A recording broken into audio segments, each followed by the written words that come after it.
Welcome to the People's Palace of the East End of London. And this building is actually the second People's Palace, built after the first one burnt down more than 70 years ago. Sorry, I've got my glasses on, I can't see what I'm going to say. This was a part of a joint educational entertainment complex funded by visionary Victorians who wanted to help poor Londoners achieve their full potential. Over time, the East End Technical Schools, which was only part of the People's Palace, took over the whole thing and became Queen Mary College, named after she actually came and opened this building. And over time, Queen Mary College took over the whole People's Palace. And the theatre, the cinema, the gymnasium, the winter gardens, all of that lovely entertainment stuff is all gone, enclosed in a university institution. And that leads on to what I thought was going to be the theme of tonight's meeting, but my speaker tells me maybe it's not, which is about one of the ways that those people who create and maintain resources in common are opposed by people who'd like to enclose the commons. Good, thank you. And how sometimes we win and sometimes they win. And it may seem odd to talk about commons in the context of computer science, but university computer science, of course, is a common, established over the last 50 years. And arising out of that common, that free exchange of ideas, is all the variety of computer use that suffuses everyday life today. All those computers in buses and computers in cars and computers on your desk. But 30 years ago, it was a very small and specialized area. It was a sort of priesthood of operators and systems programmers who maintained huge machines in huge buildings, and they got used by technically minded users. And the evolution to a mass activity touching everybody's lives didn't happen by accident. It was that intellectual common, and significantly a community of academic and commonly minded computer scientists who made it happen. And some of it happened almost right here. Just through that wall is what is now called the Skeel Lecture Theatre, that 20 years ago was the systems lab of the Department of Computer Science of Queen Mary College, run by George Coulouris, who's in the audience, and who gave lots of us our first proper job. And he was involved in that place in breaking various molds. First of all, we were using an operating system then called Unix. Unix broke a mold of proprietary software. Up to the time that Unix... Part of my job is to wind up the speaker, who will tell you his version of history. He doesn't know that we've already met. Unix broke a mold of proprietary software, which was already bent, but not broken, building on university and military research in the USA. And research was coming out of the AI community, which Richard Stallman came out of. It provided a very simple operating system which is potentially independent of the hardware on which it ran. And Bell Labs, and this is why it broke the mold, Bell Labs gave it away free to universities, and lots of universities took it. Secondly, we were inventing new ways in which computers could be used. And the internet, the windowed GUI and the word processor and the spreadsheet, all of the ideas which underpin the computing which you use every day, came from the free interplay of ideas between academics, industry, and even military researchers. And it may seem odd and unnecessary in a university to talk about free interchange and the necessity of free interchange, but the enclosure of software by powerful forces trying to own the common is a constant risk to the development of our subject and your lives. Here at Queen Mary College, we played mostly with user interfaces. Our intellectual diaspora, which includes Thimbleby at UCL and Newman at Europark, although perhaps Newman was more Seaman than diaspora, was widely influential. And we worked on operating systems too, but we didn't have Stallman's courage, and we never tried to provide a truly free alternative to what was beginning to be a corporate vehicle. Over time, the Unix common began to contract as various groups, including some universities, including to our shame this one, tried to make money out of it. It did remain a universal standard by accident, largely because of Sun Computers, which was another university offshoot. And it was during this period that Stallman began the Free Software Foundation, a marvelous project which he intended to keep software as free as it had been when he'd been working in the AI lab in MIT in the years before Unix. His GCC compiler alone, running on various proprietary Unixes, made it possible to keep on creating and distributing free software. And if that was all he had done, his worth to the computer science community would be enormous. But he's done much more. He kept the Free Software Project Foundation project alive, and it led eventually to what is popularly called Linux, but Stallman insists should be called gnu+linux because, rightly, the Free Software Foundation's GNU software is most of it, and the Linux kernel is only a part. Tonight is about copyright. 20 years ago, I stood on a platform with George Coulouris, or sat on a platform with George Coulouris at the British Library, and told them that copyright, which they thought was threatened by the photocopier, was actually going to be destroyed by digital copying. They then asked me to be on a working party about copyright, and I said no, because I told them all I knew about copyright. That was it. It seemed most of us at that time, that copyright was broken and dead. Digital copies are effortless, free, and perfect. And those of us who were authors were worried about the consequences to our income, but we saw doom. We didn't reckon on the ingenuity of the enclosers. In particular, copyright holders in this country have always been ingenious. In the last century alone, they restricted free public lending libraries in lending gramophone records, preventing them rebinding paperback books, and with the public lending right managed to stop free lending entirely. They extended copyright to a ludicrous 70 years from the death of the author. And now they're actively looking and finding ways, using modern computing technology, to control the use of copyrighted material after it's been sold to anybody, not just to libraries, and legislators are helping them. And this country and the European Union in general is not far behind the USA in passing copyright-friendly laws. We're proud to welcome Richard Stallman to enlighten us on the state of this particular battle. He's an outstanding individual who took himself out of the AI lab. At MIT, one of the seminal sources of university computer science since the 1960s. He founded the Free Software Foundation, started the battle for free software, and he continues it to this day. That battle isn't won and probably never will be, but it certainly isn't lost, and he's held the line for 20 years. And it's due to him that we have a present and we're able to contemplate a future in which free software like gnu+linux is a rival to the major proprietary software muddles like Windows and Mac OS and all the rest of the horrible mess. Copyright looks to me as though it's going to be an even harder struggle. These last 2 days in the Register, by chance, there have been three. The Register, if you don't know it, is a wonderful subversive online newspaper, biting the hand that feeds IT, as they put it. 3 articles in the Register in the past 3 days, one detailing how Philips, to its credit, is trying to stop other people, to their discredit, selling CDs that don't work except unless you buy special CD players which will not play uncopyrighted CDs. Another one dealing with how Microsoft has appointed a lawyer, not a technical person, to head their famous thrust for security, the Register has a splendidly paranoid interpretation of that, which I won't try to repeat because perhaps it might be illegal. And one about saying how Sky is capable of, and perhaps may even be thinking of, stopping you recording programs off air. All of these various things stopping us doing things which we thought we could do just because we already owned a copy of a document are things which are happening right now, and Richard Stallman is going to talk, amongst other things, about that. Thank you.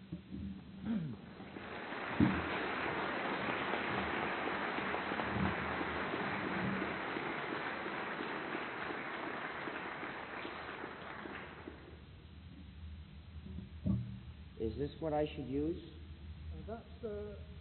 I'm supposed to switch this on. So okay. Copy of what you said. No, you're speaking about Please. One up there. Oh. You can clip that onto your T-shirt if you like. Oh, okay. This is made. That didn't do anything. That's a tape recorder. Oh, this is a tape recorder only. That's the live one. Oh, okay. Well, this was obviously made for somebody wearing a strangler, and I don't wear stranglers, so I always have trouble putting them on. Well, Since the speech I was supposed to give normally takes an hour, and they scheduled this for 2, I've got to do something with that. So I'm going to tell you a little bit about free software as an introduction, because the speech about copyright versus community is really about where we can take the ideas of free software beyond software. So it flows out of free software. I might as well give you the introduction to get it going. In the 1970s, I was part of a community of programmers, and we shared the software we wrote. And in the lab where I worked, all the software we used was from this community. It was all shared. If you came over and you asked for some program, we'd say, "Yeah, take a copy. Here it is. Make use of it. Do something good with it."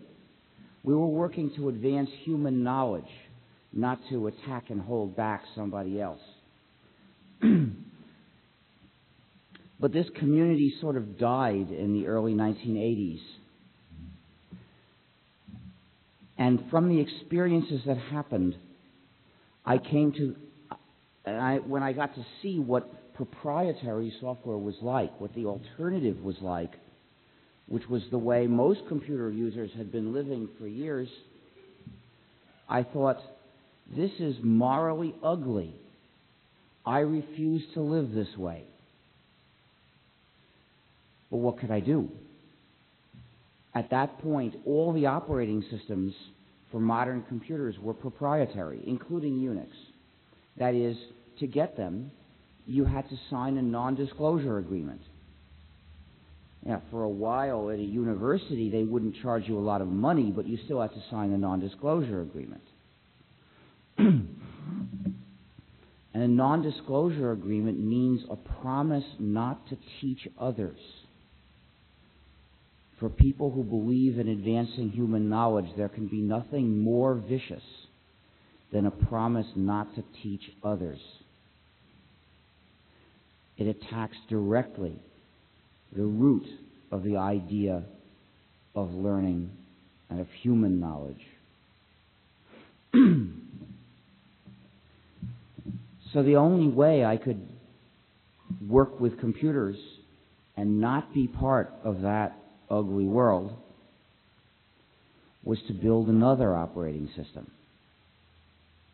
And as soon as I realized that this was the way it had to be done, I realized I had been elected by circumstances to do the job. I was an operating system developer. I had exactly the skills necessary to tackle this job. That didn't mean I knew I would succeed, but at least I could try. And nobody else was looking at this as a serious problem that needed to be solved. If I didn't solve this problem, chances are nobody else would. So I realized that this was the most important thing I could see to possibly do with my life. I decided I would write a free software operating system or die trying. Probably of old age, I guess. I decided to make this system similar to Unix because Unix was portable and I wanted this system to be portable too. I knew it would take several years to get such a system working, and by then I didn't know what kinds of computers would be popular. I didn't want to have to try to guess and then have the whole project be worthless if I guessed wrong. Instead, much better to make a portable system. And Unix, since it was portable, provided a design that I could follow and have a reasonable chance of getting it to work.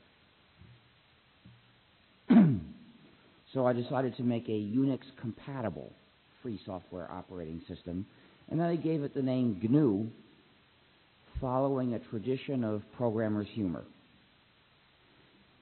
See, those of us programmers who call ourselves hackers, we approach programming in the spirit of playful cleverness. That's what it means to be a hacker. You enjoy playful cleverness. And part of that is, when you're writing a program, you try to give it a funny or mischievous name. And then imagining people laughing at the name is half the fun of writing the program. There must be a hacker out there somewhere. And And we had a hacker tradition that if you're writing a program that is similar to some existing program, which in the days of non-portable programs we had to do very often. You know, there was an existing program that ran on computer A, and you want to do that thing on computer B, you're going to have to write another program, which would be similar, but of course you change it in various ways with your own ideas. And the hacker tradition was you could give it a name, which is a recursive acronym that says this program is not the other one. So there were many Tico text editors, more or less similar, called this Tico or that Tico or who'sy what's this Tico. But one hacker called his version Tint, for Tint is not Tico, the first recursive acronym. And we thought that was so funny, we started looking for recursive acronyms for lots of programs. I wrote a text editor called Emacs in 1975, and when people started making imitations of it, one of them was called Fine, for Fine is not Emacs, and there was Sign, and Ina, for Ina is not Emacs, and Mince, for Mince is not complete Emacs. And then Ina was almost completely rewritten, and the new version was called Zwei, for Zwei was Ina initially. So I looked for a recursive acronym for something is not Unix. And I tried all 26 letters, and I discovered none of them made a word. So they weren't funny. I mean, if it just stands for something is not Unix and it doesn't have another meaning, it's not a joke. So I said, well, I've got to do it another way. I made a contraction. That way I could make a 3-letter recursive acronym. And I started trying letters. Anu, Bnu, Knu, Dnu, Inu, Fnu, GNU. Well, GNU is the funniest word in the English language. So I had my name. By the way, I've read that the correct pronunciation of that word includes a click sound. It's borrowed, I believe, from a dying African language. So don't worry about people who say it's supposed to be pronounced new. When it's the name of our operating system, please pronounce it with a hard G. If you talk about the new operating system, you'll get people very confused. We've been working on it for 18 years now, so it's not new anymore. But it still is, and it always will be GNU, no matter how many people call it Linux by mistake. So through the 80s, we were adding pieces to this system. By the early 90s, the system was almost finished. Turns out the design of Unix consists of many separate components, which made it easy to have a worldwide distributed project work on it, because each hacker could write some piece, or maybe 2 hackers or 3 hackers could get together. You know, programmers who don't have the hacker spirit were welcome too, but they were less likely to volunteer. So eventually we had all the system done except for one of the important pieces, which is the kernel. It's one of several pieces without which the system is nothing. And we started working on a kernel in 1990, but before we got it done, somebody else wrote a free kernel called Linux, and he got it to work. So other people then fitted Linux into the gap in the GNU system and the combination was a complete system, the GNU/Linux system. And so this was a tremendous milestone. It meant the goal we set out in 1984 to achieve had been reached. But at the same time, the great confusion arose, the idea that the whole system was Linux. And when people hear that, they naturally tend to assume that the whole thing was started in 1991 by Linus Torvalds. And then when they hear about GNU, they have to imagine some kind of role for us which would be consistent with that mistaken assumption. So that from this one false belief, they construct other false beliefs, and eventually they end up with a whole picture that's completely skewed. And so after seeing this happen, I came to the conclusion the only way we can avoid teaching people a whole bunch of mistakes is if we stop calling the system just Linux. So there's, a lot of the pieces were written by the GNU project. One important piece was written by Linus. If you call it gnu+linux, you're giving us equal mention, and we really need it. Now, why do we need it so much? There are lots of other people working on free programs, as long as nobody's prohibiting them from doing so. Unfortunately, that happens fairly often, that somebody tries to prohibit them from doing so. And even if people forgot about GNU, development of the GNU/Linux system would continue when there is no tremendous obstacle. But there are areas where we face major obstacles. People who have imbibed the philosophy of Linux, which is it's fun to have software that you can share and change, when they come to one of these obstacles, they'll say, well, I'll do something else. So these obstacles remain permanent problems. It's going to take determined effort to overcome these obstacles. It's going to take people who recognize that there's an issue of freedom at stake here, that they're fighting for their freedom, that these non-free programs are programs that don't recognize your freedom and that deny you freedom, that they are problems to be solved by replacing them so that you don't use them anymore, or by whatever other method shows up. They're not inferior solutions to be accepted until something better happens to arrive. They're problems to be actively solved. And that's the philosophy that people hear in connection with GNU. That's the philosophy of the free software movement.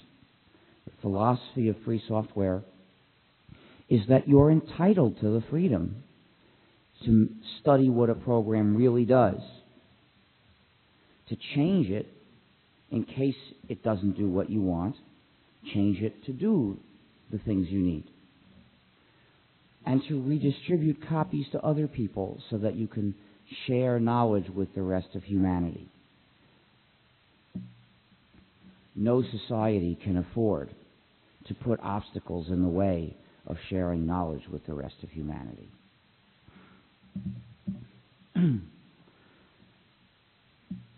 So this philosophy of free software is what we have been working for 18 years now, with a certain amount of success. We do have free operating systems. We are having an increasing number of free applications to run on top of them.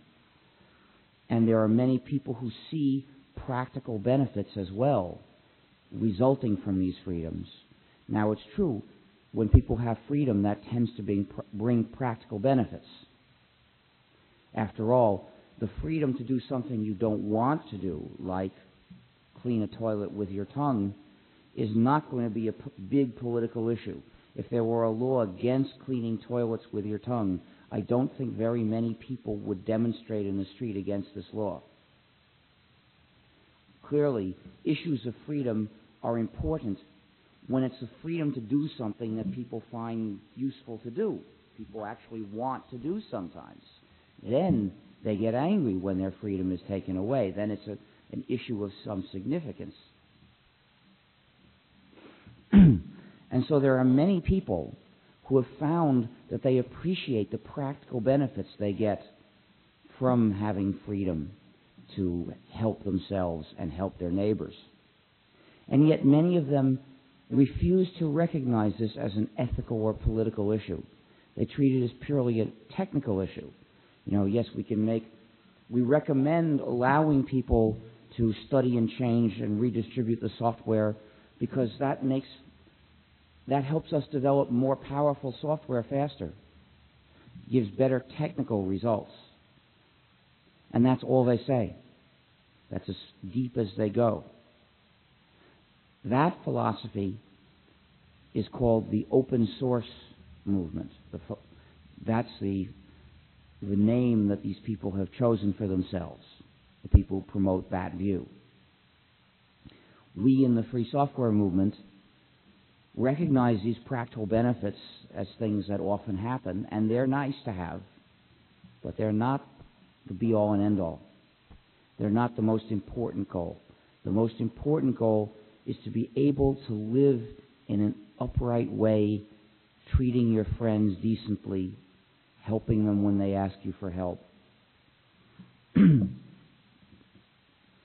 Basically, to live as part of a society instead of a dog-eat-dog jungle. And so this is why when people talk to me about open source, I always say, that's not what I do. That's another group. Almost every day people write to me, asking if I could tell them something about open source. Or, one person said, after my speech this weekend, could they interview me for 10 minutes about open source? And I said, well, I'm sorry, that's not what I do. If you're really interested in open source, you'll have to find someone who supports that. The people who support the open source movement, who only consider technical advantages and disadvantages, they have a right to promote their views. Those views are not my views. And I don't want my work to be labeled with the label of their party.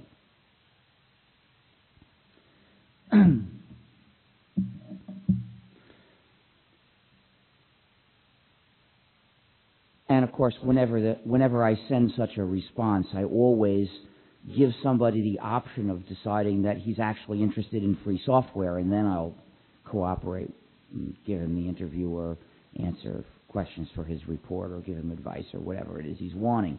I'm not trying to find an excuse to say no to people, but I'm trying to find a hook to use to educate them. And I always tell them where they can look on our website to find more information about this. Our website is www.gnu.org, and the /philosophy directory is the place where you'll find information about topics like these. And for the history of GNU, you would look in the /GNU directory. So, a few years ago, probably early in the 90s, when I started giving more speeches, people sometimes started asking me if these ideas could apply to anything other than software. Sometimes they did this in a shallow, derisive fashion. They'd say, well, what about hardware? Should hardware be free too? Well, let's look at the same issues if we apply them to hardware. The issues are you free to run it? Are you free to study what it does? Free to modify it? And free to make copies and redistribute them? Well, consider this microphone. Are you free to copy this microphone and redistribute it? Well, that's a hard thing to do. We don't have copiers for microphones, except in Star Trek, where you could detune the transporter and then it might do the job. Basically, automatic, trivial copiers exist for information entities, not for physical objects. A physical object has to be made on a manufacturing line. And usually the factory ends up getting specifically designed for the product it's making. If you can't copy a sandwich, maybe you could make another sandwich like it. But to do that, you're going to have to get raw materials, and you're going to have to prepare them and assemble them. You can't just say, okay, food copier, copy this sandwich. And what about modifying it? Well, if I owned this microphone, nobody'd stop me from modifying it. Yeah, I could cut off part of the length of this tube if I wanted to, or add a new base to it, or any change at all. No one's going to stop me. Of course, it's not necessarily easy to do. If I wanted to change a computer, it's very hard to change the inside of a chip and have it still work at all. Nobody can do that.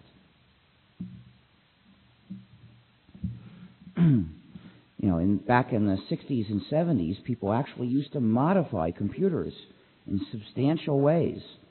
We got a PDP-10 and we added memory translation to it. We added a paging box. The PDP-10 didn't come with paging. And that was around 1970, but in the 60s there were people who got computers and they modified them, adding a whole pile of new instructions. All sorts of interesting changes they added.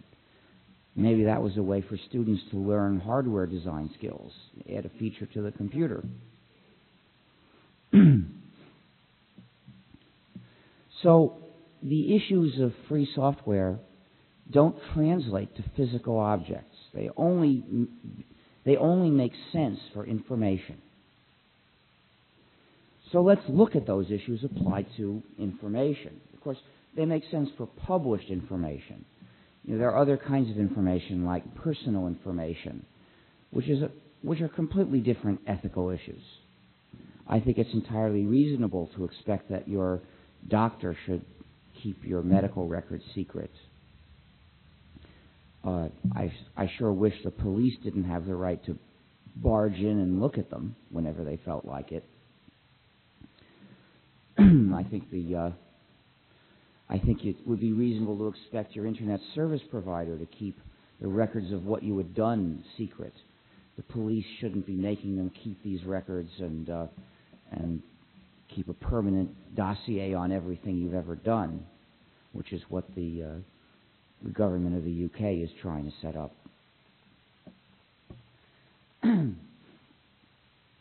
And therefore, let's limit the topic to published information that in some way or another is available to you and is available somehow to other people in principle. There's no question of secrecy there. So the question is, once you've got a copy, what should you be allowed to do with it? Should you have the freedom to study it inside and out? Should you have the freedom to modify it? Should you have the freedom to redistribute unmodified copies?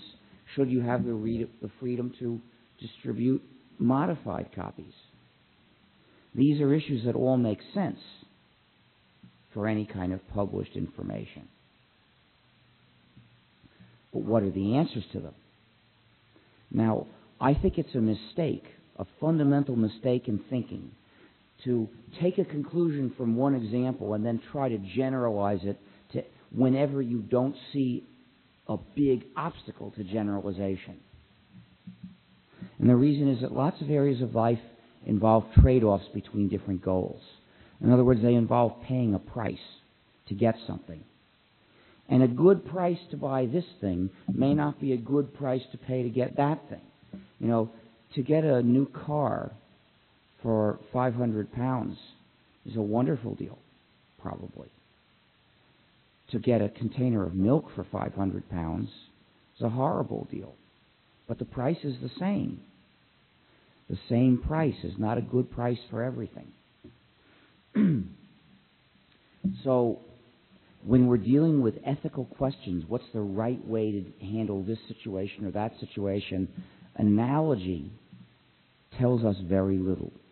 Analogy can suggest an answer you might want to consider, but it's never a good reason to reach a conclusion. The way you can reach conclusions about ethical issues is by looking at the various alternatives and seeing what their consequences are. Are those consequences good or bad? And then you can choose among the alternatives. Now, the basic principles of ethics don't change. People might learn about them, but they are not changed just by developments in technology, say. They're too fundamental to be affected by changes in technology. But the consequences of a given set of choices are affected by the context. including the technology that people have available. Today, if I said, you're not allowed to copy sandwiches, it would be an irrelevancy. There are no sandwich copiers. But 100 years from now, if there are sandwich copiers, that might be an extremely important political issue, which might have millions or billions of people up in arms.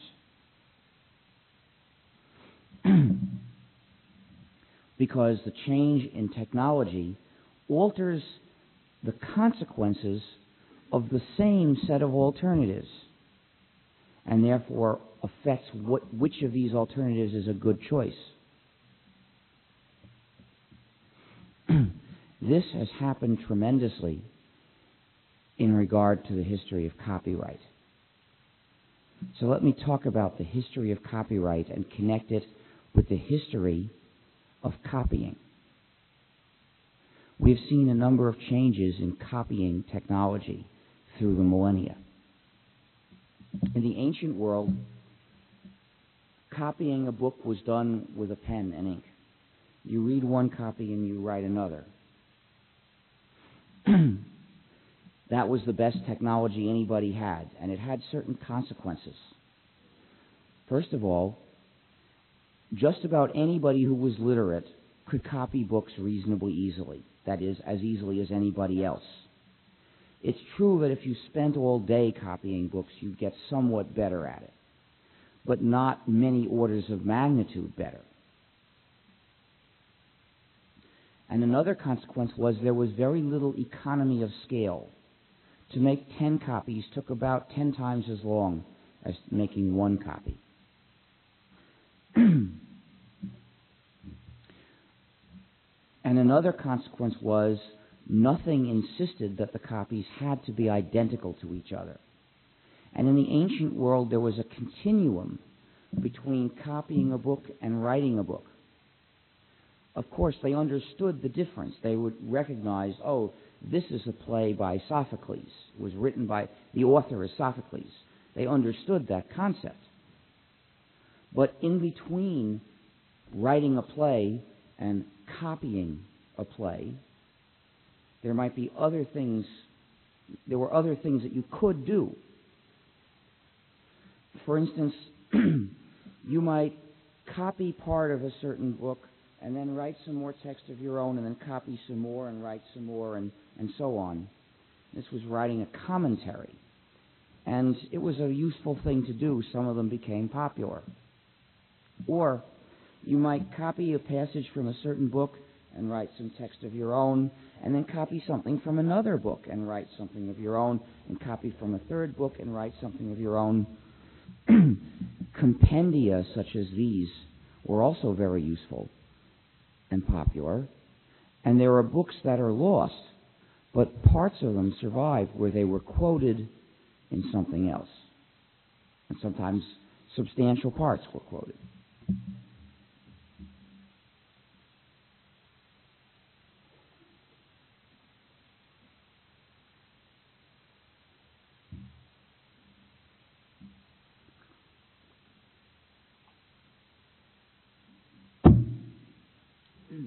Now, as far as I can tell, there was no such thing as copyright in the ancient world. Anyone anywhere who had a book and wanted to copy it could do so.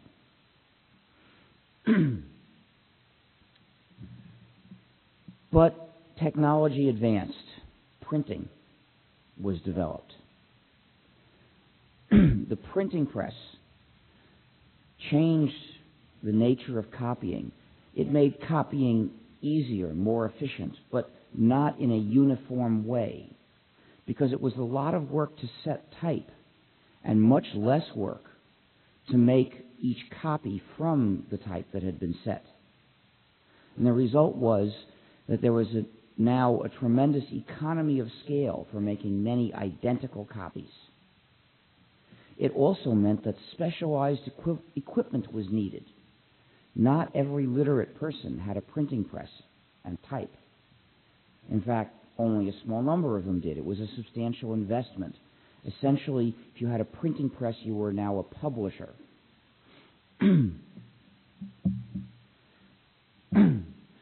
it meant, because of the economy of scale, that typically copies of any one book were only going to be available from a small number of places. And they were going to be made in quantity and then distributed from the place where they were produced. Now, copyright was developed along with the printing press. The first place I think I know of copyright was in Italy in the 1500s. Some people have claimed that there was a kind of copyright in medieval Ireland, but if you look closely, it wasn't a copyright. It was simply a monopoly on publication for certain organizations. A blanket monopoly, and had nothing to do with the authors.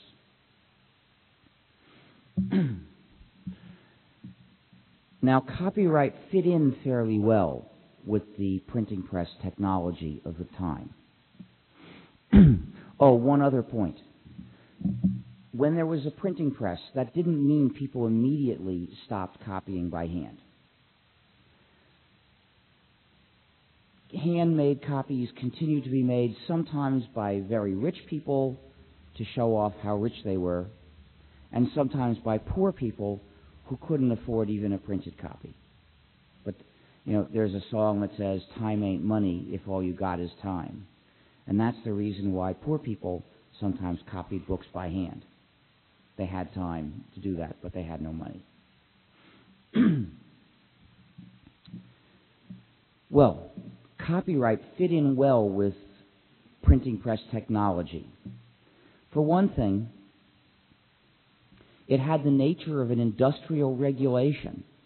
Copying by printing press could only be done by those few who had printing presses. So copyright didn't restrict the actions of readers in general, only of these few businesses. Copyright was easy to enforce because it only had to be enforced on publishers. And one of the things about publishing is if you want to sell copies, you have to tell people where you are and what you've got.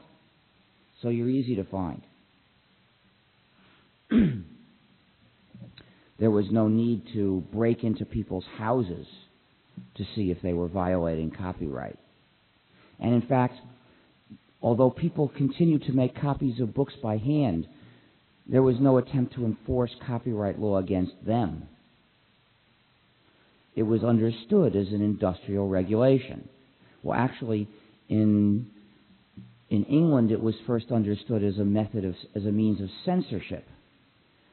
I believe that the Statute of Anne was actually more of a censorship system than anything else, but it evolved into a system of a different nature. And finally, it might have been beneficial in the age of the printing press. Beneficial in what sense, though?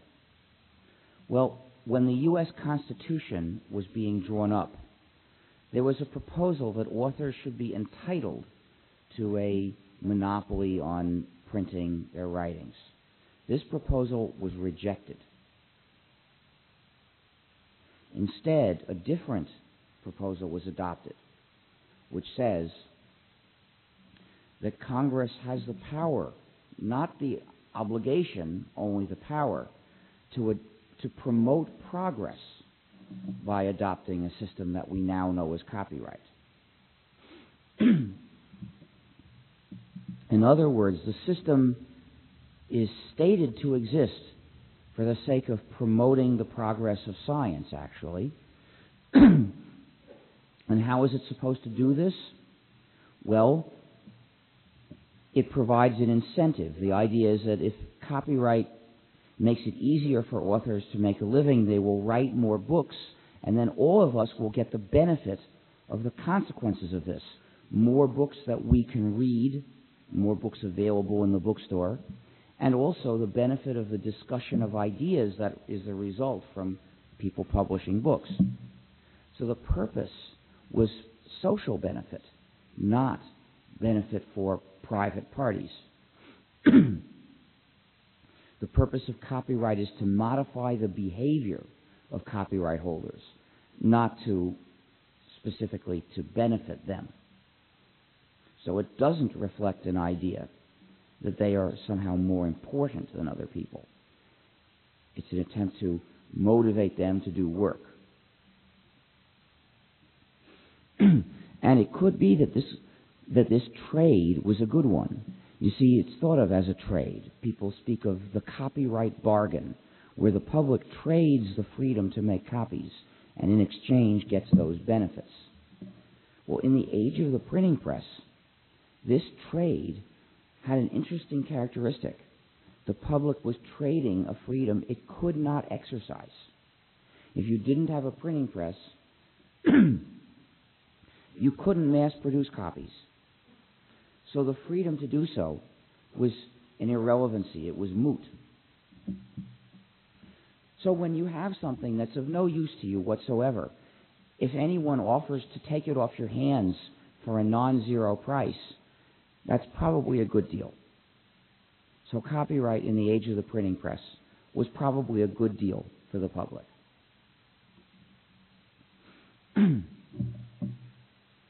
Now, technology continued to evolve. Printing got cheaper.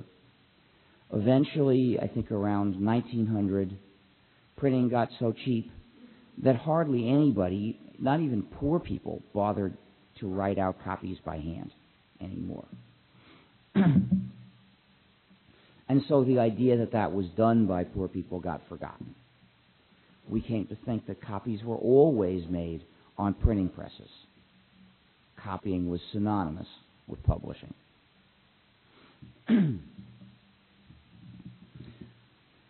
But then came digital information technology. The age of the printing press is starting to be left behind. This transition is not complete, and I don't know how long it will take or if it ever will be total.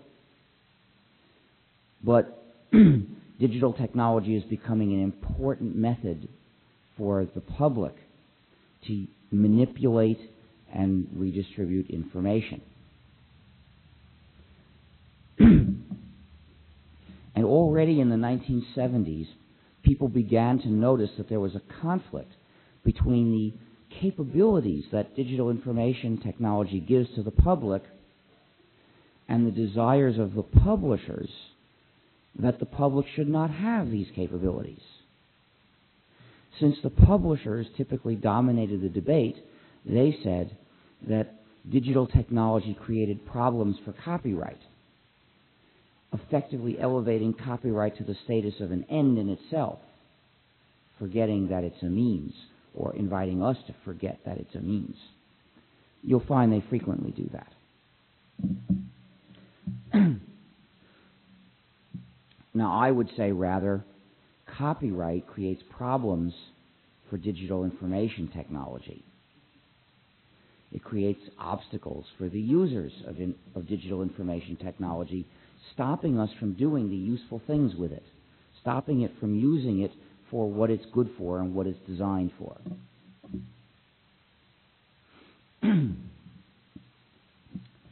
Copyright in the age of the printing press was an industrial regulation, restricted a small number of businesses. Copyright in the age of the computer network is a restriction on the general public. You see, with digital technology, we've gone back to a state of affairs more like the ancient world, where anybody who can use the material can copy it about as well as anybody else. There is no gigantic economy of scale in making these copies. No reason why they have to be made in a few centralized places and shipped in physical form from there. It's not necessary or useful anymore, except to those who want to funnel all the copying through their toll gate. Another change is,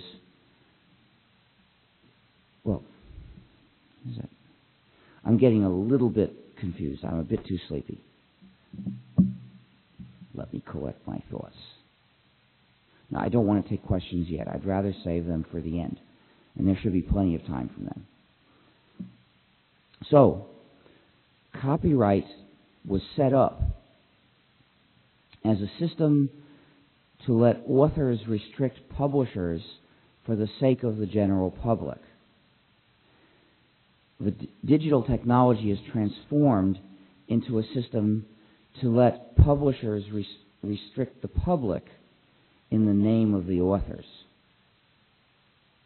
So its role in society has been completely reversed. Copyright used to be an industrial regulation. Now it's a restriction on the general public.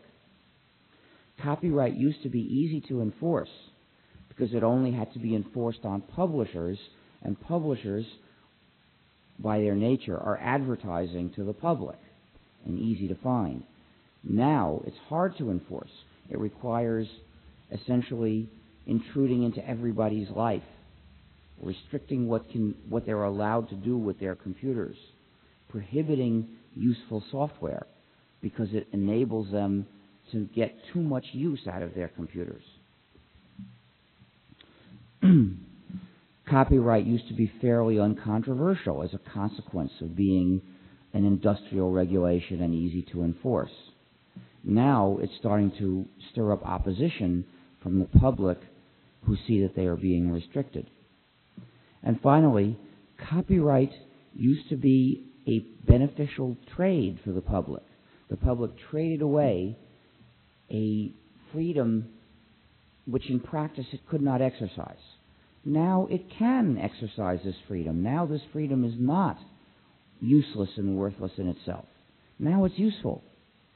What do you do when you've been producing a byproduct and selling it to somebody who wanted to take it off your hands, and now you have a use for that byproduct? What you do is you keep some of it. Maybe you still sell part of it, but you keep what you want to use. And that's what the public is starting to want to do with these freedoms to use published materials. They formerly were useless to the general public, and the public traded them away beneficially. Now the rational thing for the public to do is keep some of them, reduce the size of the copyright bargain, sell only parts of those freedoms, keep the rest and exercise them. That's what makes sense from the point of view of the public, to reduce the extent of copyright powers so that the public has more rights. That's not what the publishers want to do with copyright, however. And the publishers, through their various means of dominating politicians, have controlled the developments thus far. In the U.S., they do this by campaign contributions, a form of essentially legalized bribery. I don't know how the system operates in the UK, but it seems to operate. It's the same here? What? The what is? Yeah, okay. So basically that's what it is. The politicians don't represent the public anymore. They represent businesses. And the result is that we've been getting laws that go in exactly the opposite of the direction that would benefit the public, which drastically increase copyright powers. The idea of the publishers is to clamp down completely, to stop you from using your computers in any way they don't like. Their ultimate goal is that you should be forced to pay every time you read or listen to or watch anything. Consider, for instance, e-books, which were highly touted over the past few years. Touted, I'm convinced, as part of a well-funded PR campaign. Funded by the publishers, of course. They didn't want to leave it up to the public to just decide if they liked using e-books. They wanted to make the public want e-books. A year ago, I was flying in an airplane in Brazil, and in the in-flight magazine, the editorial talked about ebooks and how there were a few temporary wrinkles because of a disagreement between two formats, and it wasn't clear which would be the standard. But surely, by 10 years from then, we would all be using ebooks. That must have been paid for. It's inconceivable that they would have chosen that topic and that slant because they thought the public was tremendously interested. After all, it doesn't sell travel, which is the primary purpose of these magazines. So, why this well-funded campaign? I think it's part of a two-step plan to take away readers' traditional freedoms. You know, freedoms to do things like sell a book to a used bookstore, or buy it from one, or lend it to a friend, or borrow it from a public library, or keep it for a few years and read it again, or buy it anonymously without handing over your name to be put in a database that records everything you've read. All of these freedoms are taken away by ebooks.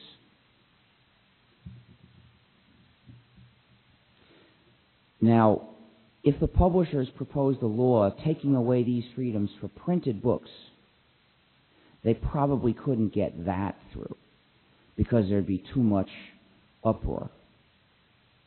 So they worked out a two-step plan. First, they would take away these freedoms for ebooks and have no opposition because there were no ebooks and nobody was attached to these freedoms in that domain because there was nobody in that domain. Then the next step is, having established this regime of domination, then switch people from printed books to ebooks. And they will come to ebooks thinking that, oh, ebooks of course are restricted like this. They've always been restricted like this. How else would it ever be? And if they ever got people succeeded in getting people switched over, they would have succeeded in taking away the traditional freedoms of readers.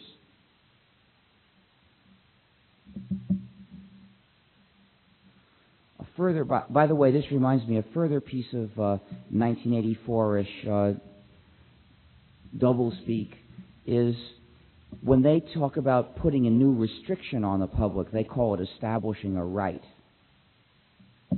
Be on the lookout for it and don't tolerate it. Every time it comes up, correct it. They may pass laws, they may establish legal lawyers' customs of speaking, but they don't get to decide what things really are. So, in the United States, this was done with the Digital Millennium Copyright Act, a law that essentially allows publishers to write their own copyright law by implementing it in software. If the publishers publish the data, the text, the movie, the music, whatever, in some kind of restricted format, and it's set up such that it's hard to access the data in certain ways, that the technology implements certain restrictions, then the Digital Millennium Copyright Act prohibits anything that would bypass those restrictions. So the publishers can make any restrictions they like, as long as they implement them technologically. Now, if it were just technology, of course, people would find their way around it. Technology alone does not succeed in restricting people. It takes the power of government force to impose these restrictions on the public. They're being imposed by force on behalf of the publishers.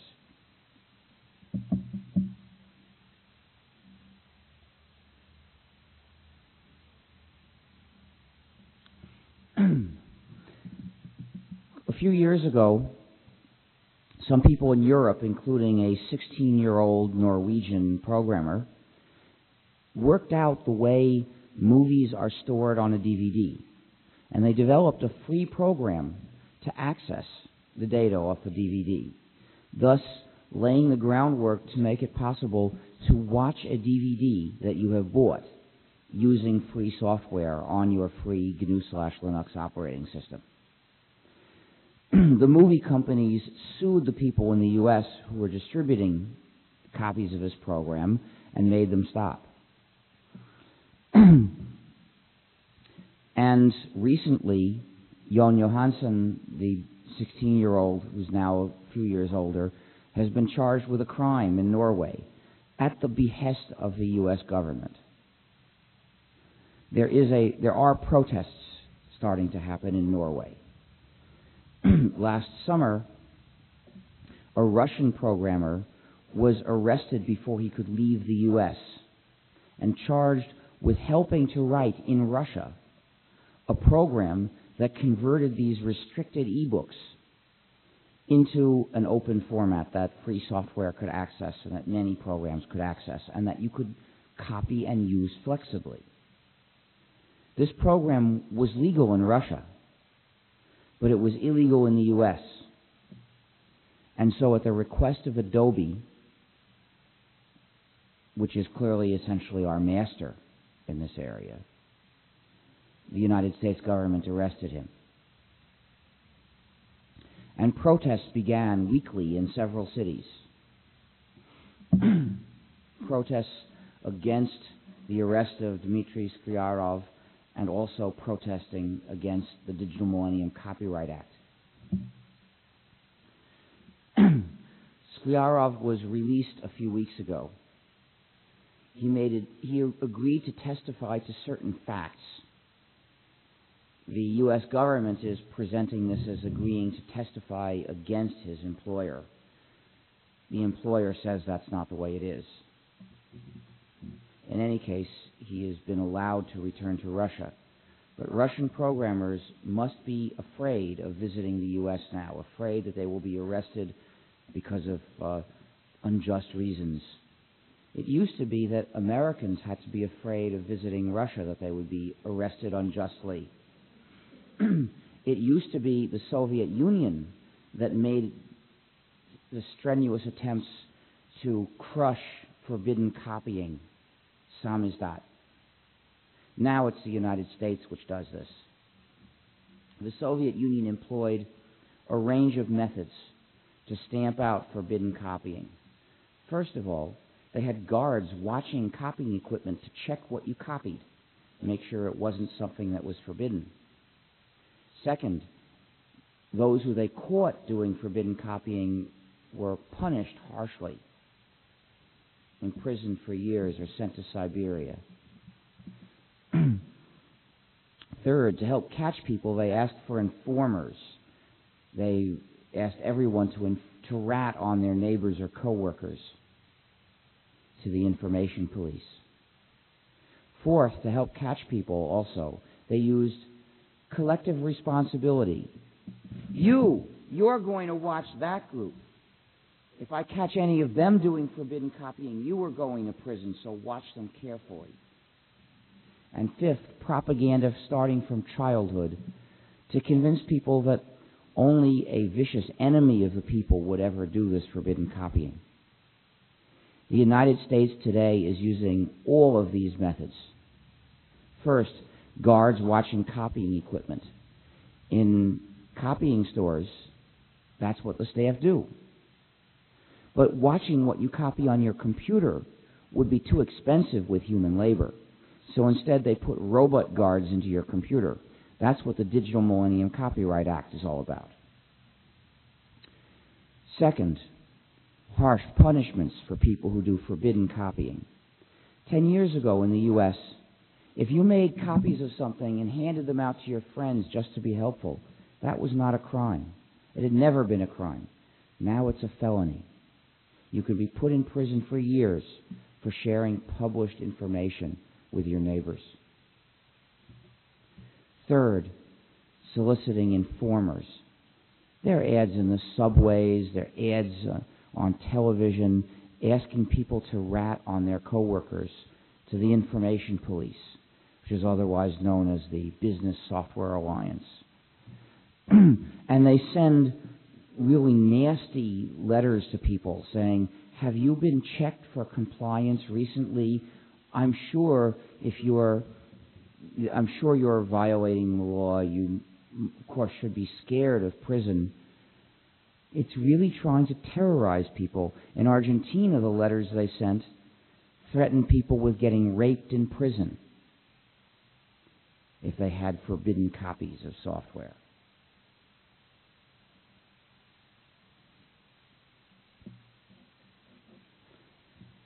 And fourth, collective responsibility. In the U.S., this has been done by conscripting Internet service providers, making them responsible for what their customers post. The only way they can get out of this is if they take down all material within 2 weeks of any complaint. And fifth, propaganda starting in childhood. That's what they use the word pirate for. To describe a forbidden copy as pirate, or to describe the people who share with their neighbors as pirates, is a perverted idea of morality, designed to convince everyone that sharing with your neighbor is the moral equivalent of attacking a ship. If you don't believe that, I hope you won't say it. Don't use the word pirate to describe this activity.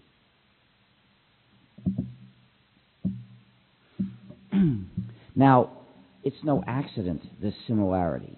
The motive for stopping people from copying and sharing information in the U.S. today is different from the motive in the Soviet Union 20 years ago. But the methods have to be the same, and it leads to the same kind of police state. And I'm sad to say that it's no longer limited to the United States, because the European Union has adopted a new copyright directive which requires the same things. It makes it a crime to develop programs like the one Dmitry Sklarov wrote, like the one Jon Johansson wrote. This directive must be repealed, and it must be defied. It's a form of tyranny on behalf of the publishers. But what should we do with copyright in the age of the computer networks? Well, clearly we should reduce the extent of copyright powers. Now that these freedoms are not useless to the general public, the general public should keep some of them and use them. That's what it wants to do. But which parts? First of all, there are several dimensions about how far copyright extends. Several dimensions that can be varied independently. One dimension is how long copyright lasts. Copyright used to last, 28 years, I think? Now it's up to 70 years after the author dies. I think it's probably something like, in the case of a work made for hire, I think it's 95 years. Now, the companies that passed that extension in the U.S. were saying that they needed this extension of copyright in order to make their business profitable. I challenged them to supply projected balance sheets for 76 years in the future. None of them attempted to do so. This, of course, was just bullshit. The reason they wanted this extension was that there were some works that were still popular that were written about 74 years ago, and they didn't want those works to go into the public domain. In fact, they don't want those works to go into the public domain ever. But the U.S. Constitution says that copyright has to last for, quote, a limited time, unquote. So they can't pass a law that says copyright is perpetual. Therefore, they came up with the idea of perpetual copyright on the installment plan, where every 20 years they extend the term of copyright by another 20 years. So no copyright will ever expire again. That's the idea. In particular, Disney didn't want the copyright on Mickey Mouse to expire. So we refer to this as the Mickey Mouse Copyright Act.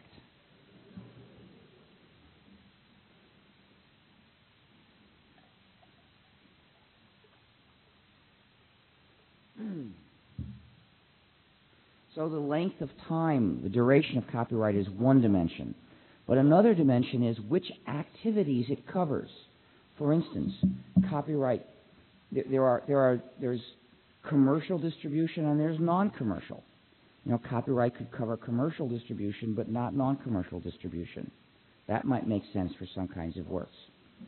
There's verbatim distribution and there's publishing modified versions. Those are different questions. Copyright could say different things about them.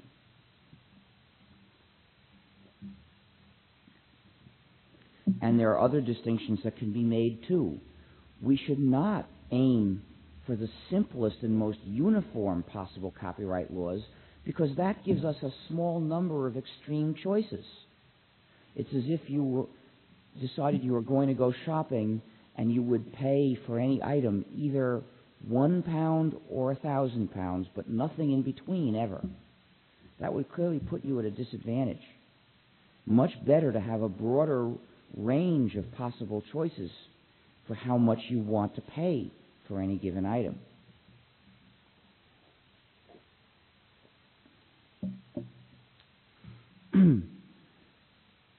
So, now that we see what the dimensions of variation are, let's look at, I'm almost ready to talk about what I think we should do, but I have to prepare one other thing. We shouldn't treat all kinds of works alike, just as we don't pay the same amount for a container of milk or a car. Why assume that all kinds of published works have to be treated the same? Actually, they're not all treated the same. Music is treated very differently. But aside from that, all literary works are treated the same. Why should they be treated the same? Well, it's clear why the publishers want uniformity, because then they can pick one of all the various kinds of work. They can pick one kind where they say, in this area you need this much copyright power, or we claim we need this much copyright power, and by the principle of uniformity, there has to be this much power across the board. That's the way they make the argument. But once you reject this unnecessary requirement of uniformity, then you can just tailor the amount of copyright power to what you think is advantageous for any given kind of work, and keeping in mind the kinds of social uses that are useful to society for different kinds of works. And that varies. Thinking about this, I've identified 3 broad categories of different kinds of works.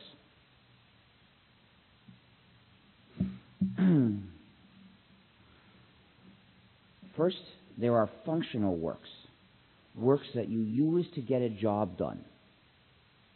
Second, there are works that represent someone's thought. Their utility is that they tell you what a certain person or certain people thought or saw or want or believe or are willing to do. And then the third category is aesthetic or entertaining works, works where the sensation you get from looking at the work is the whole point.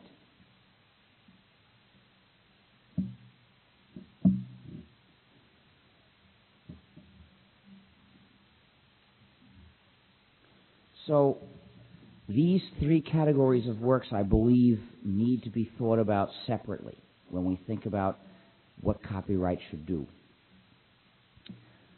Functional works include computer programs, recipes, reference works, manuals and textbooks, and maybe other things. And you'll note, for instance, that people who use recipes make a practice of copying them and redistributing them and changing them. Cooks often change a recipe. They may change it successively, evolving it, and get a version of this recipe that they really like. And then their friends may enjoy eating it and say, hey, could I have the recipe? And so the kind of evolution of software that goes on in the free software community was prefigured by perhaps centuries by the evolution of recipes in the cooking community. And for exactly the same reasons.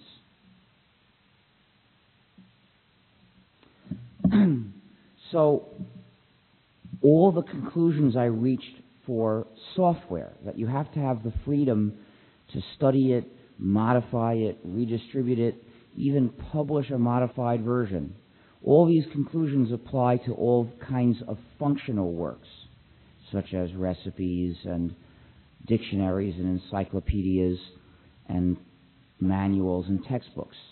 And there are projects beginning to replace all of these things with free works, works where you do have those freedoms. There are now several commercially published free manuals for free software. I think one publisher has 6 of them.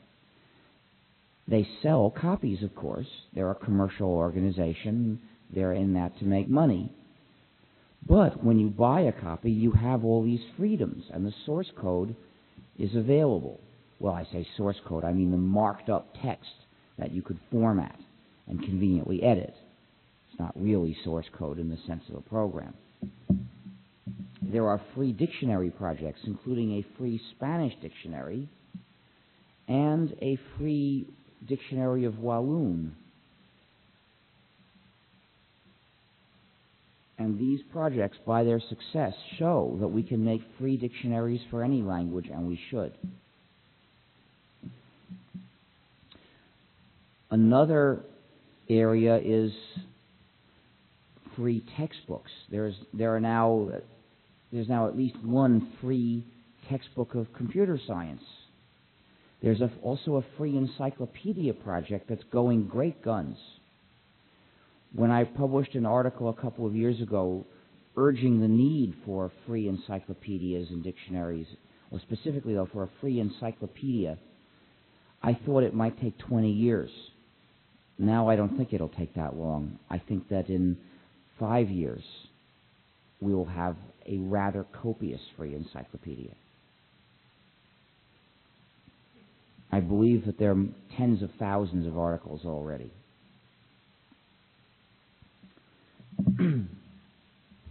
So that's the area of functional works, where we really have to make sure that people have full freedom to use these works, although there can be requirements of attribution and other things to help make versions of the work more useful. In the GNU free documentation license, which we designed for these things,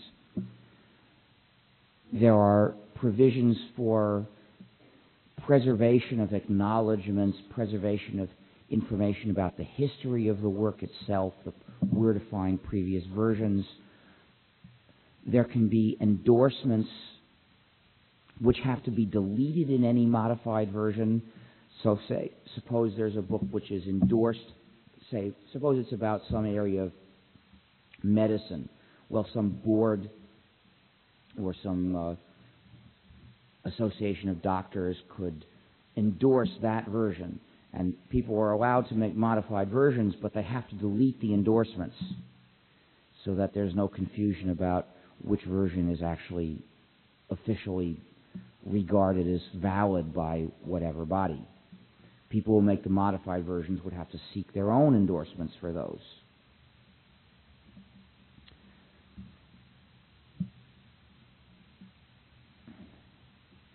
But then when we get to the other categories of works, the questions are different.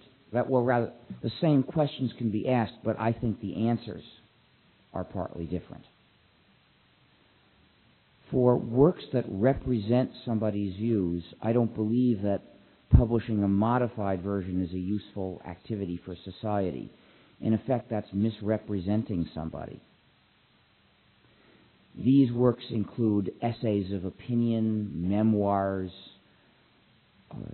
scientific papers that are witnessing the results of an experiment,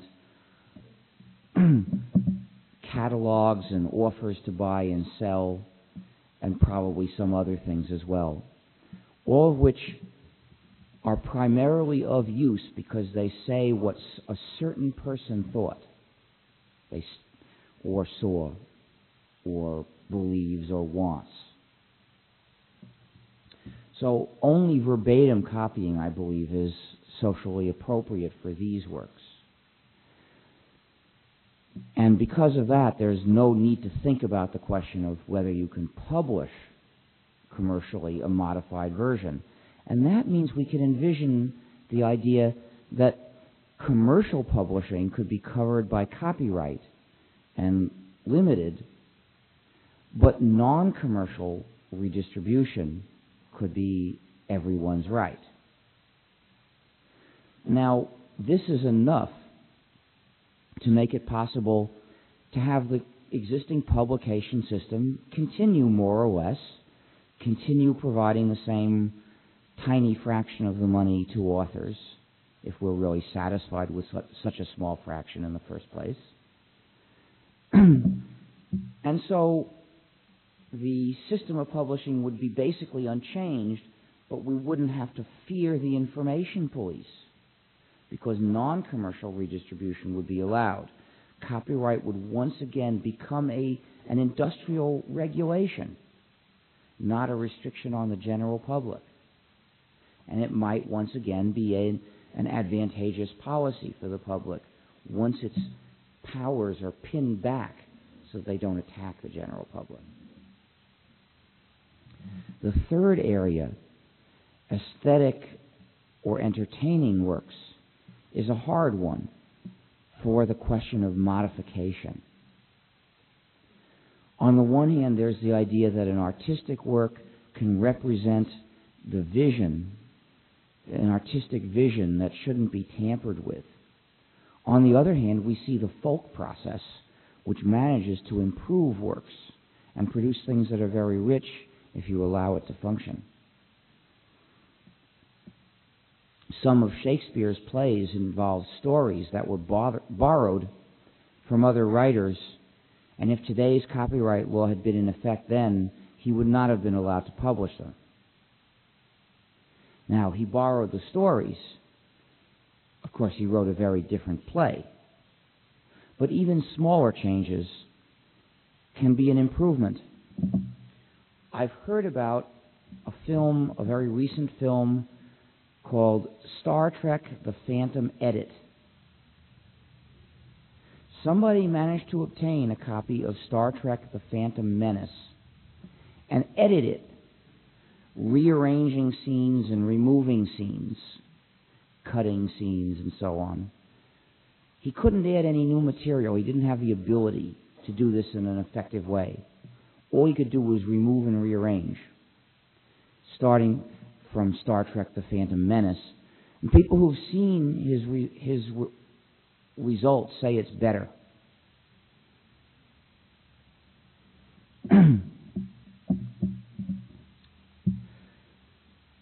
So it's a hard problem. What should be done about publishing modified versions of these artistic and entertaining works? And I am not really sure of an answer. A few years ago, I thought maybe it would be enough to allow private, non-commercial distribution. That maybe it would be okay for copyright to limit public, non-commercial redistribution.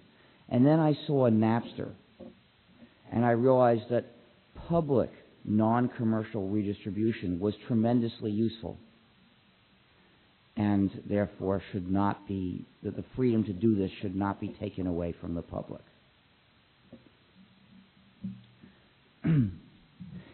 The other dimension that I mentioned is how long copyright should last. And it's clear that copyright lasts for far too long in an age when most books are remaindered in just a few years. Why should there be 70-year plus life copyright or 95-year copyright? It's not necessary to keep publishing afloat. Clearly, we could reduce the term of copyright to 10 years, and the publishing system would basically keep on going. It would make adjustments here and there.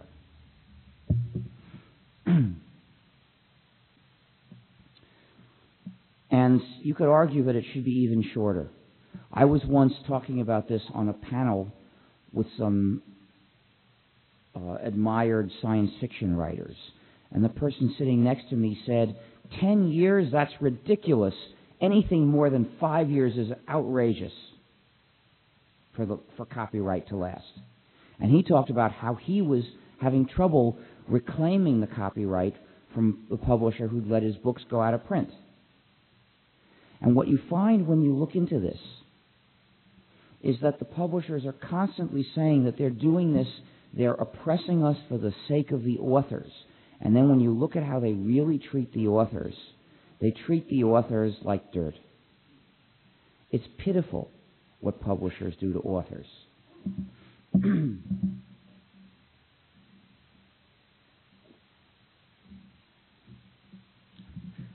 I believe that part of the Digital Millennium Copyright Act, or at the same time at least, the U.S. decided that studio musicians don't have any copyright in their recordings. It's called a work made for hire, which means they get a lump sum and that's all. The publishers decided that they didn't have quite enough power over the musicians yet.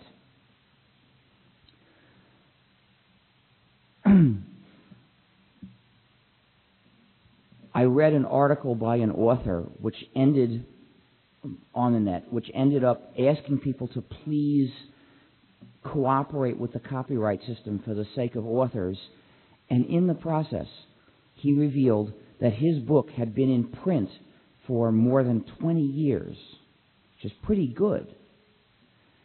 And he had ended up making approximately $0.50 per copy, which shows how badly the system functions. He didn't say that. He said the number of copies and the amount of money he made, and I did a division.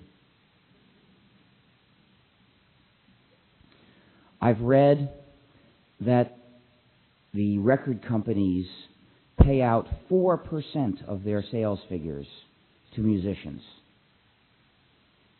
In other words, if you buy a CD for $20, the musician is getting maybe a little less than $1 out of that. And because of that, I feel ashamed when I buy commercial CDs. I feel ashamed because I'm not supporting the musicians. I would feel much better in my conscience, speaking as an amateur musician who respects the skills of professional musicians, which are far beyond mine. I would feel much better if I copied the music myself and had a way to send them $2, or maybe even $3.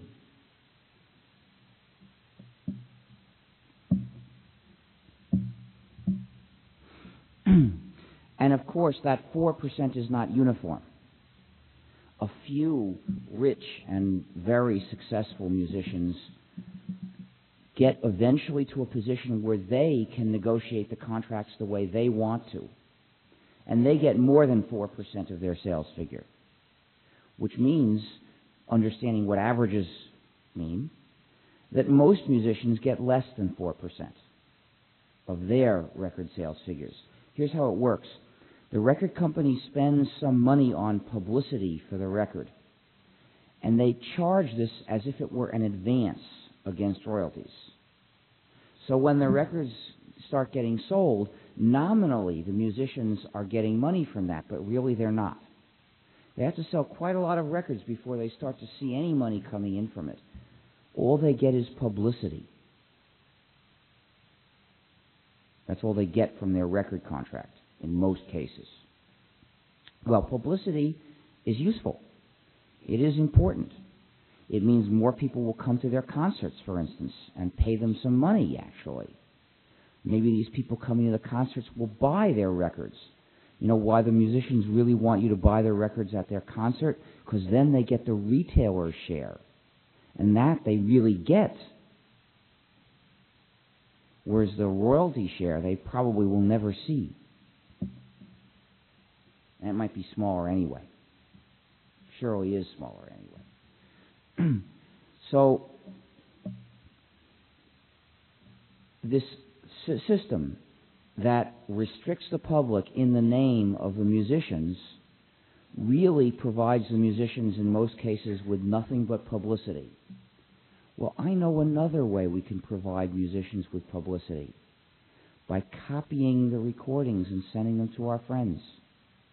There's no publicity like word of mouth from somebody who loves the music. We have got to start making the computer net the ally of writers and musicians, instead of letting the publishers convince them to think of the computer net as their enemy. Because that's what the publishers want to do. They want to convince both the musicians and the fans that the computer network is the enemy, that copying among the public is the enemy of the authors and musicians. But the Grateful Dead showed us that that's not true. We have to spread the word about this. We have to show musicians who are making a living mainly through their concerts anyway, that they can get better publicity if they are friendly to their fans and say, please copy my music, play it for other people, mail them copies. Not if they didn't ask. They shouldn't ask you to spam. But do let your friends copy the music and realize that that's what's going to get them more fans. And unless they want to focus everything on the tremendously unlikely possibility of striking it rich, the way that they have a real chance of succeeding is by treating their fans well and encouraging their fans to spread their love of the music to more fans.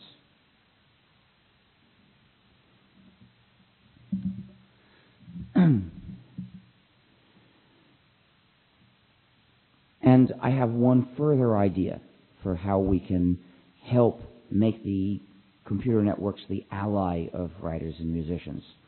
Imagine if we had a convenient way to send somebody $1 anonymously through the internet, some kind of digital cash system. And imagine that every time you read a book online or play a recording, it displays a box on the screen on the side, not getting in your way, which says, click here to send $1 to the band or to the writer. Well, if you like the book or the music, you will send that $1 sometimes. After all, it's only $1. This $1 is a lot of money in one sense. It's as much as the musicians are likely to get if you buy their CD now. But in another sense, it's very, very little money. It's much less than you would have to spend if you bought their CD now. It's so little money that it's not going to discourage you. You'll probably get in the habit of a couple of times a week paying $1 to some musician. And the result is you'll be doing as much to support musicians as you're doing now under the copyright system, but it'll cost you an awful less. And one side benefit from this is we'll have better music and better writing. We will break up the hype industrial complex. The music industry, the reading industry, they don't usually use that term, where bestsellers and music is churned out by factories, made out of hype. They take the hype and they press it into a shape. It succeeds by raising a gigantic amount of money to spend on publicity. It gets everybody to want the product of the hype. But if we remove them from the equation, if musicians got their publicity by fans talking to fans, then we would get rid of the distortion and we'd have better music. I love music. I don't want my music to be manufactured in a factory by an industry. I want it to be made by artisans who love what they're doing.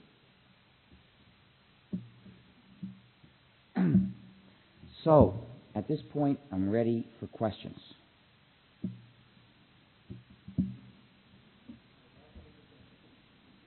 We've got some radio mics in the audience. Could you whip along, please? They can't hear you. You believe not loud enough for this room. Thank you. I have a suggestion to deal with copyrights. First, I would separate distribution monopoly, which is included with the copyright rights. So basically, author of any works can decide to charge any percentage of a sale price on their work. But they can't decide who is going to produce the work and who's going to distribute it. For some kinds of work, that might be an idea to try. It works for all. There are kinds of works which are difficult. It doesn't work really for functional works, for software or dictionaries or things like that. It does. No, let me tell you why. Because the nature of when these works are free. Oh, I better tell you before you all go. I have these stickers, which I brought here so that you could take them. Let's pass around the stickers, or should we? Well, the people. Yeah, okay. Pass it along. Take as many as you can use. Well, that's passing it all right. Take as many as you feel you can use. Put them in permanent places where people will see them. And there's one other roller. Where's the other roller? There's the bag. The small bag. Want a roll? Yeah, a different kind. So throw them to that side. They all say GNU on them. Yeah, they're all GNU stickers, two different kinds. Oh, well, I guess we'll have to get through. When we get through this part, we'll give them up to the balcony next. The questions are likely to go on for a while. But if you want to leave and just come up and find the sticker distribution and get your stickers. So, once you make a program free, you find that you may get 100 different people who've contributed to it over a period of many years. And then how do you divide up the money? Well, that is between them to decide. Oh, but then they'll never reach agreement. You see, because here's the point. Free means that if I wrote the program initially, you have the freedom to make a modified version and publish that. And I must not have veto power. Because, you see, I wrote the program the way I like it. Maybe you like something different, and maybe I think it's disgusting and ugly. But if that's what's useful for you, I should have no power to stop you. Well, but if you had to reach agreement with me about dividing up the money, then I'd have the power to stop you. I just have to refuse to make an arrangement. It wouldn't make it free in your sense of free. It would just make it open. That's not sufficient. Well, basically, not sufficient, it would but still, it's better than I'm situation sorry, which exists. it would be too restrictive to be acceptable. It would get in the way of people's using and developing this. Now, you might say, why should it be a vital freedom, the freedom to commercially publish a modified version? It's not obvious why. But you'll note that you can go to a store and buy free software CD collections, which may have hundreds of different free programs on them. And this is very useful.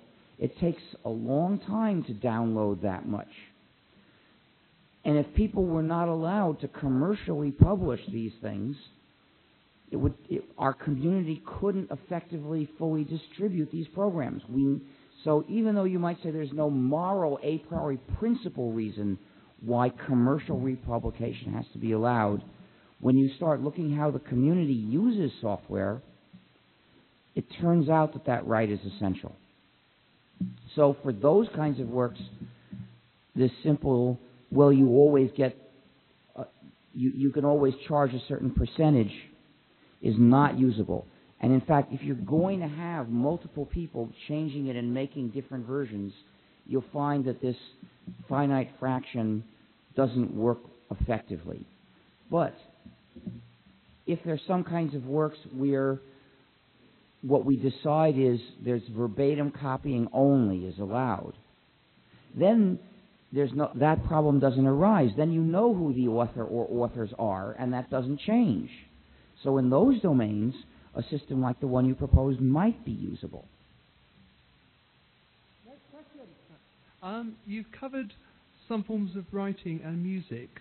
What do you see happening for the sort of films and graphical games which currently are produced with multi-million budgets? Films and what? Computer games? Graphical computer games, the sort which has large casts of artists. I think that is an interesting area. It is more difficult. Maybe what you do is you have some sort of intermediate system. Maybe you do something. You allow non-commercial redistribution only. Maybe you lead. It turns out, interestingly enough, that the cost of making a film is only a tiny fraction of the cost of the film. Most of it goes into publicity and other kinds of arrangements, business arrangements. It's not the actual production of the film at all. So if we got rid of that, they'd be cheaper. And if people were focusing on... Okay, and the other thing is that the nature of the business, to a large extent, drives the kind of films people make. They're aiming for blockbusters. They're not aiming for interesting films that have something to say, for the most part, which are cheaper to make. And as computer animation technology and computer editing technology and special effects technology advances, there are a lot of things that become cheaper to make. So it's conceivable that if we just took away copyright from the film business, that we'd have people making films out of love, films that are not so expensive and that are better. But here's another possibility. After all, you could have copyright covering theater display of films. No problem at all with that. And that's a substantial income stream. So, that keeps the film business going in a somewhat modified form. The situation is complicated. The ramifications of these decisions are complicated. It's not necessarily the case that the film studios go out of business. Depends precisely what we would do, and there are various choices available. I don't think I agree with you that views and essays should be exempt and should be allowed to have copyright, because they're all based on something that someone else has written before, and they're built up on that. And I think it's very important that we can take things that one person's written and go on with that and go somewhere else. Well, I should point out that copyright does not cover ideas. Usually when an essay is based on some other people's thought, which it always would be, what the author has obtained from others is ideas. And in fact, that's not restricted by copyright at all.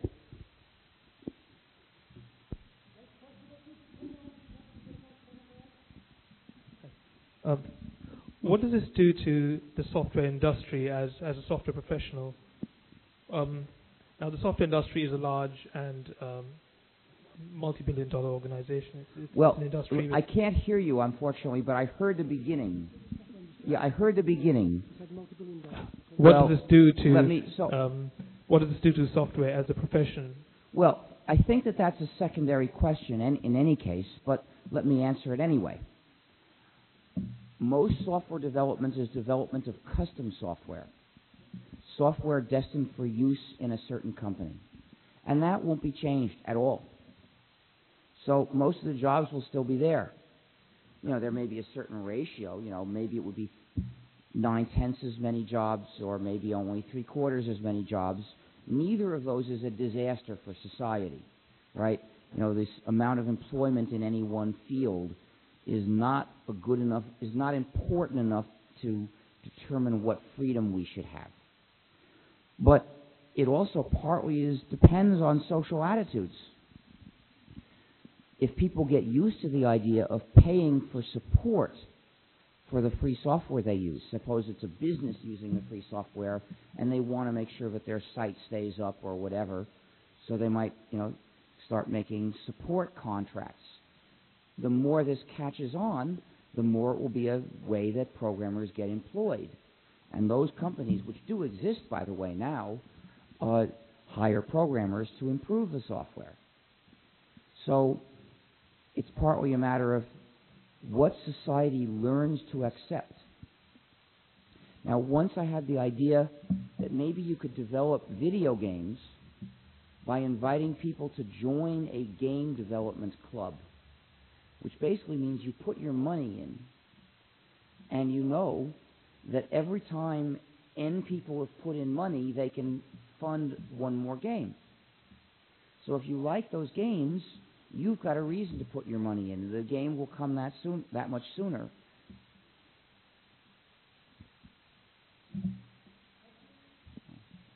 I'm an author against copyright. What I'm in favour of is authors' rights. My question is, have you looked at all at the system which is common in most countries other than the UK and the US of rights that are personal to authors and which are founded on the principles that you were talking about for the future of the integrity of the work and attribution? Have you looked at the... Okay, well, attribution, I think, is a perfectly legitimate thing to ask for. And I would have no complaints against laws requiring attribution. The integrity means that the work has not been modified. And I talked at length about the question of for which kinds of works is it important for people to have the freedom to modify and for which should they not. And that depends. For some kinds of works, I think, yes, it's legitimate to say that it can't be modified. For some kinds of works, I say absolutely not, and for some, I'm not sure. Integrity has the What if I spend nights and nights writing software, a big company comes, rename it, and sell it for lots of money? Well, in free software, we usually use a technique called copyleft, which doesn't allow that. The technique of copyleft, which is implemented legally using copyright as a base, that's how it functions, says that everyone has the freedom to modify the program and redistribute it and even sell modified copies, but they must provide the source code and they must pass along these same freedoms to the next person. So that if you had released your program under copyleft, the company could redistribute versions of your program, perhaps modified, but that version would have to be free and copylefted as well, which means you could get it and redistribute their version, and thousands of other people could redistribute their version too, which means they wouldn't be charging that much money for it, probably. So most likely it would be on a CD together with 200 other programs being sold for maybe $50 or $100 for the whole thing. So they wouldn't be charging very much money proportionally for that one program that you wrote. Hi, yeah, I'm from Indymedia, UK. I completely can't hear you, I'm sorry. Sorry, okay. Okay, you can. Brilliant. Basically, not totally against you, but partly. And basically, you talk about the freedom to share with your friends, but all the time you just talk about, what is the product, but not about the process of sharing.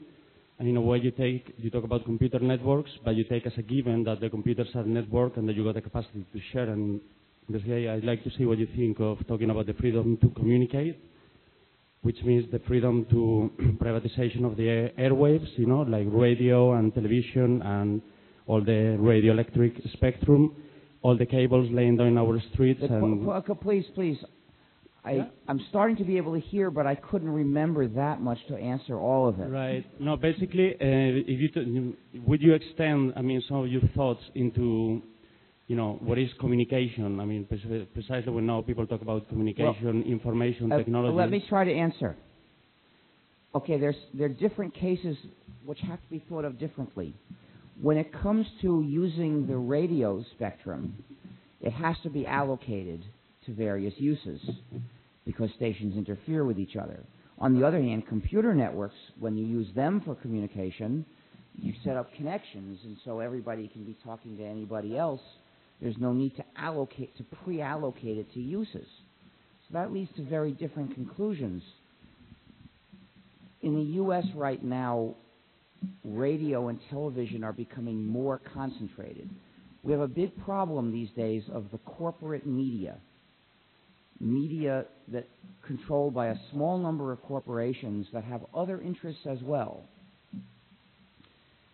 And so they slant what they publish to suit the interests of to suit the rest of their interests. And as a result, only a very narrow range of ideas can ever get published. Noam Chomsky writes very clearly about this problem, and you are surely aware of Berlusconi in Italy, who has essentially used his monopoly on media to cut off criticism. It's not illegal to criticize Berlusconi, but there's no practical way you can do it on television.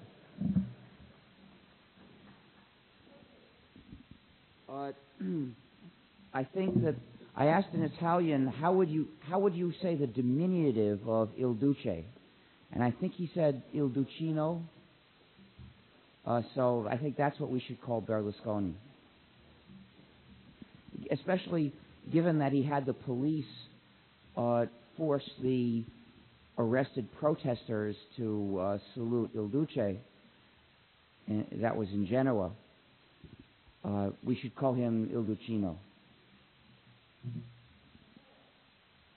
Historically, there have been a lot of different meanings for the word freedom, and they've tended to fall into different camps associated with different authors, politicians, historians, famous people. Which do you fall into, or do you set your own definition? I'm surely influenced by thinkers in the past, but I don't align myself with a specific camp in that way. And to some extent, I'm not sure who advocated which kinds of freedom first or what. That's something I don't tend to remember well. So I'm not sure who the people are who have influenced me. Sorry, that's not a very helpful answer. Hi, I'm probably not a very great fan of Microsoft, but Windows has given us one great benefit, which is standardization. Well, okay, most of the world's computers are running Windows, whether we like it or not.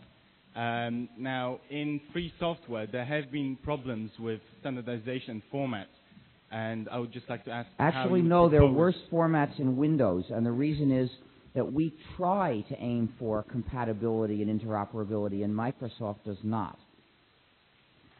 Thank you very much. Question. Would you comment on the one other thing I should say regarding that same question. I don't believe that the benefits of standardization justify forcing everybody to use an unmodified program. If they want to be different, why shouldn't they be different? Would you comment on the case which opposed South Africa on the right of copying the drugs for AIDS?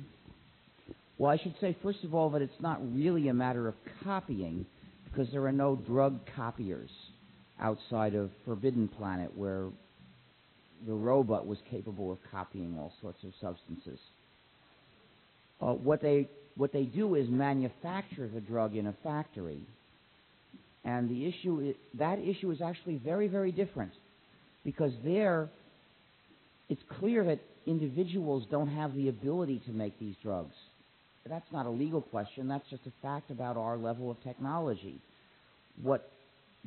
The issue is, can they manufacture the drug there and make it cheap enough that more people can afford it?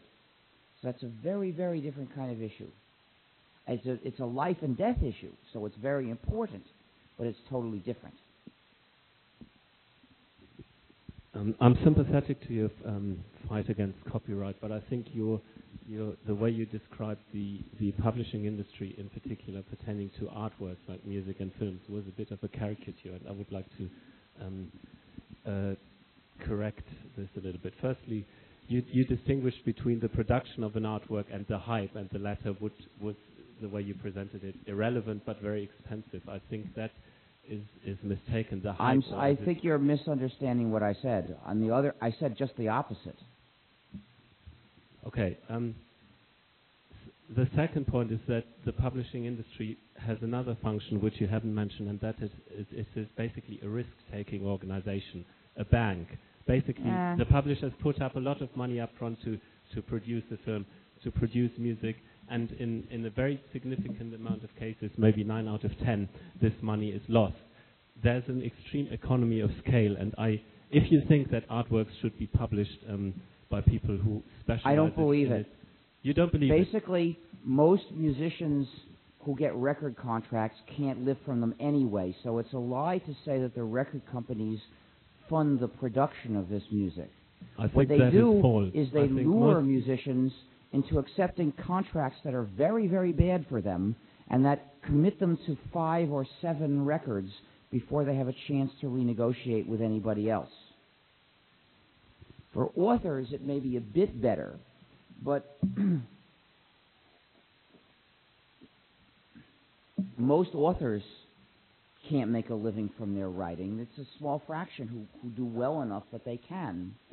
Now, it's a good thing, I agree. You know, the basic idea of copyright, the goal that is stated of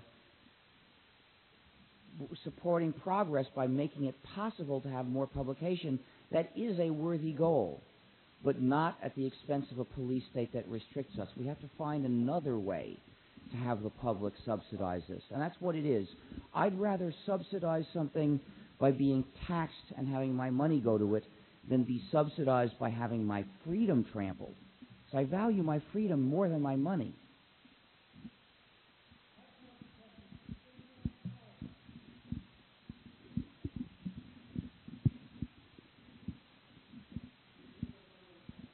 What time is it?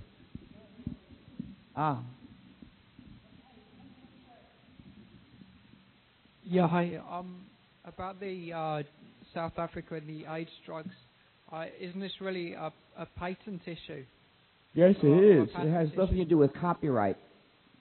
Now, there's a tendency these days for the publishers or owners of copyrights and patents to invite you to lump them together. They have a term that they like called intellectual property. They're inviting you to generalize about copyrights and patents and trademarks and trade secrets and various other things as well, which are all completely different. What the laws say is totally different. There's no detail that's the same. And the origins are separate, and the social effects are different too. So if you want to think about them intelligently, think about them one by one. But the term intellectual property is useful for the owners of these various things because they invite people to see only the simplistic overgeneralizations. If you look at such a broad way, you can no longer see the details that make it possible to recommend intelligent approaches. Now, you notice that I have not said we should abolish copyright entirely. So even when we're talking about just one of these things, what I have to say is not simple. My views on patents are totally different. My views on trademarks are completely different yet again. Well, in software there should be no patents because they obstruct progress, which is the opposite of their supposed purpose. What about in drugs? What? In drugs. Well, in drugs it might make sense to have patents in rich countries but not in poor countries. That way, money is raised to encourage the research, but it's not raised by being squeezed out of poor people who can't afford it. But there's a further point to be made, which is that we must get away from having these drug companies fund research of a not very, well, at least university basic research, and also the research to evaluate drugs. You see, a study was done, a sort of study of studies, where they looked at studies of the effects of various drugs, and they compared the results of studies that had been funded by the companies that made the drugs versus studies that had been funded in other ways. And they found that when studies were funded by the companies that made the drugs, they were less likely to report any problems. So, in other words, funding the research that way is corrupting it, destroying its usefulness. We must go back to public funding of this research. The public pays for it one way or another, obviously, right? So let's pay for it in a way that lets us get something good for our money. And then there are other areas of engineering, say automobile design, where I don't see a tremendous issue about whether there should be patents, and I don't feel I know enough to have an opinion.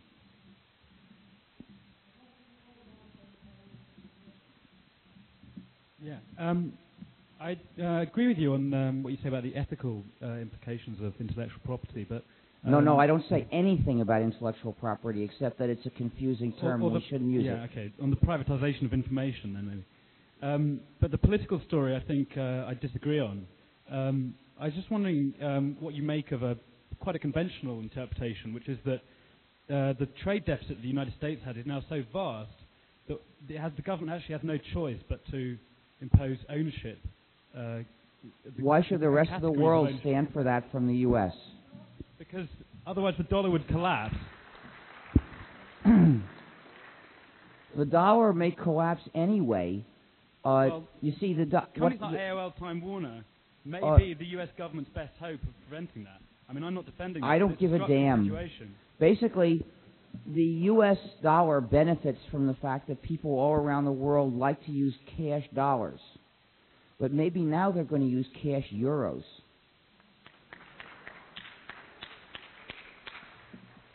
And if that happens, there's going to be less demand for dollars, and a lot of those dollars that essentially have been, where the U.S. government has essentially been allowed to print them and lend them to the rest of the world, well, they're going to come back.